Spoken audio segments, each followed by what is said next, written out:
그런가 하면 김용 전 부원장이 압수수색 정보를 미리 안 것 아니냐라는 의혹도 보도되고 있습니다. 함께 보시죠. 체포 당시 차량 압수수색을 했는데 검찰에 따르면 차량이 깨끗이 정리된 상태였다고 해요. 그리고 김용 전 부원장이 선임해둔 변호사가 있다. 그러자 압수수색을 나간 검찰이 우리가 나올 줄 어떻게 알고 사전에 선임했느냐. 이틀 전 지인으로부터 들었다라고 수사가 되고 있다는 걸 이틀 전 지인으로부터 들었다라고 이야기를 했다라는 겁니다. 이 보도에 따르면 김용 전 부원장은 휴대전화를 2개 사용하고 있는 것으로 검찰은 사전에 파악을 했는데 압수수색 과정에서 한 대가 사라진 겁니다. 나머지 한 대 행방을 추궁하자 지인 장례식장 갔다가 잃어버렸다라고 진술한 걸로 전해지고 있습니다. 거기다 이 김용 부원장의 휴대전화를 분석한 결과 압수수색 직전, 나흘 전이죠. 분당구 순회동에 3시간 머문 흔적이 나왔다는 거예요. 아시다시피 이재명 대표 자택의 위치입니다. 이 대표를 만나서 수사 상황을 미리 들은 건 아니냐라고 추궁하자 통신 데이터가 오류, 순회동 근처엔 가지도 않았다라고 주장을 했습니다. 김승 교수님, 통신 데이터가 잘 오류나지는 않는데 왜냐하면 저게 기지국 정보잖아요. 그래서 이 기지국이 설치되어 있는 반경에서 가입된 휴대전화가 포착이 되면 이 휴대전화와 기지국이 전파로 서로 이제 교신을 합니다. 이 주고받으면서 이제 GPS 정보랄지 아니면 이제 통화가 연결이 되고 문자 메시지도 가고 뭐 카톡 이런 것도 가고 하는 건데 이 통신 데이터가 오류 난다라는 게 아예 불가능한 상황은 아닙니다만 제가 전직 그래도 잠깐 이 통신을 출입했던 통신 담당 반장으로서 김 교수님, 통신 데이터는 이게 잘 오류가 나지 않습니다. 아까 그 이화영 법카 사건에서 법카는 거짓말을 하지 않는다는 얘기를 우리가 종종 하는데 전파는 거짓말을 하지 않겠죠. 전파도 거짓말하지 않는다. 그리고 뭐 설령 그 지역에 갔는데 통신 오류는 아니고 뭔가 기록상에 그게 누락될 수는 있어도 안 갔는데 거기에서 잡히기는 어려운 일 아니겠습니까? 갔는데 거기에서 뭔가 캐치를 못할 수는 있지만 안 간 곳에서 별안간 내가 거기 갔었던 것처럼 기록이 남기는 전 불가능하다고 보고요. 그러니까 순회동에 간 거죠. 가서 검찰은 지금 뭔가 이 대표로부터 수사 상황을 전달받았고 압수수색이 나올 거라는 이야기를 들은 게 아닌가. 그렇기 때문에 차가 아주 깨끗하게 치워져 있었을 뿐만이 아니라 변호사를 미리 선임해놨던 거 아닙니까?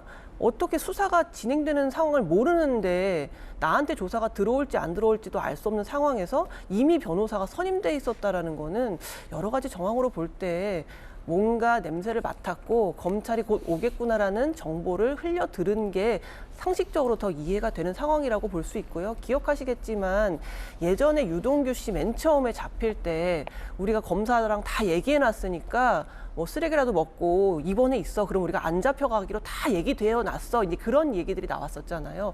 어쩌면 이 검찰의 어떤 윗선과 선이 닿아 있는 사람으로부터 계속 지금 수사 정보를 흘려받은 게 아닌가 그런 정황이 의심되는 상황입니다. 예. 자, 그렇다면 강력경사 출신에게 한번 물어봐야 되겠습니다. 강력경사로서 수사하실 때 통신 기록 조회, 네. 아니면 통신 기지국 근방으로 한 위치 네. 데이터 확보 이런 거 많이 해보셨습니까? 네. 예, 많이 해봤죠. 그 오류납니까? 안 간 사람이 거기에서 딱 간 걸로 뜹니까? 오류가 흔하지는 않습니다. 오류가 흔하지는 않은데 아마 이 사안에서 거론되는 부분은 그 기지국 위치, 즉 순회동에 갔느냐 가지 않았느냐를 다투는 것 같고 통신 데이터 오류라고 주장을 하고 있습니다만 뭐 순회동에 갔을 수는 있다고 봅니다. 다만 순회동에 갔다고 하더라도 이 기지국 조회는 지나치게 넓은 범위입니다. 반경 약 5km 이내의 범위이기 때문에 순회동에 갔다고 하더라도 이재명 대표를 만나지 않았을 가능성도 충분히 있어서 그렇죠. 그와 같은 취지로 항변을 하는 게 더 납득하기 좋지 않을까. 만약에 실제로 이재명 대표를 만났음을 전제로 한다면 지금 김용 전 부원장 측에게 조언해 주는 겁니까? 뭐 굳이 뭐 만나지 않았음을 전제로 통신 한다면 데이터 오류라고 하지 말고 그 동네는 갔어도 이 대표 자택은 안 갔다라고 차라리 얘기를 하라. 그리고 나흘 전에 갔다면 간 것 자체가 그렇게 또 문제 안 될 수도 있고요. 또 여러 그러니까요. 현안을 두고 이야기를 나눌 수 있고. 근데 왜 통신 데이터 오류라고 했을까요? 통신 데이터 오류일 수도 있죠, 실제로. 흔하진 않지만 수사하면서 통신 데이터 오류 난 적 있어요? 저는 없습니다. 예, 거의 없습니다. 없는 건 사실입니다. 그렇군요. 예.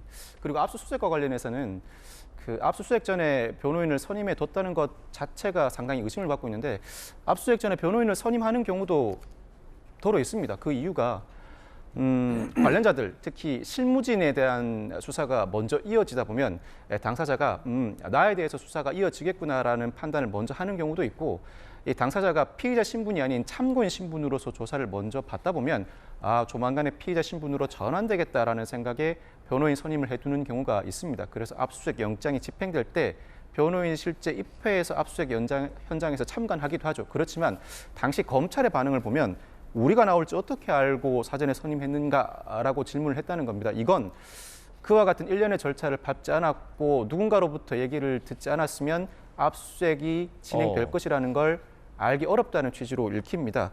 측근 또는 호의적인 인사에 대한 조사는 이루어지지 않은 단계였다는 입장으로 보이는데 이 재반 사정은 사실관계가 규명되어야 할 부분으로 보이고 압수수색 전에 휴대전화 2대 중 1대를 분실했다는 취지 사실 이 부분은 압수수색을 당하게 되는 피의자들 모두가 고민하는 대목이긴 한데 휴대전화에 많은 정보가 포함되어 있다 보니 이를 인멸하고 싶은 강한 욕구를 느낍니다. 이는 피의자가 제가 어떻게 표현을 해야 될지 모르겠는데 예. 만약에 인멸을 하게 되면 곧바로 구속영장을 청구하고 구속영장이 발부될 위험성이 상당히 높아집니다. 만약 휴대전화를 어딘가 인멸하겠다고 마음을 먹었으면 그 구속을 감수하셔야 됩니다. 어허. 실제로 김영전 부원장도 구속이 됐죠. 예. 예.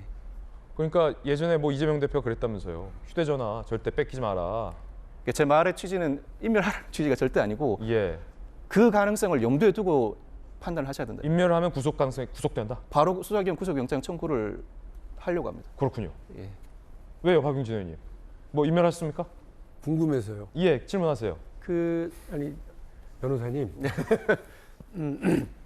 그 본인이 본인에게 불리할 것 같은 거를 이렇게 정리한다고 하더라도 그게 증거인멸이 되고 그게 형사처벌이 되나요? 자기 보호를 위한 맞습니다. 건데도 자신을 보호하는 건 사람의 본능이라 그 자체를 형사처벌하진 않죠. 그래서 네, 증거인멸죄도 네, 네.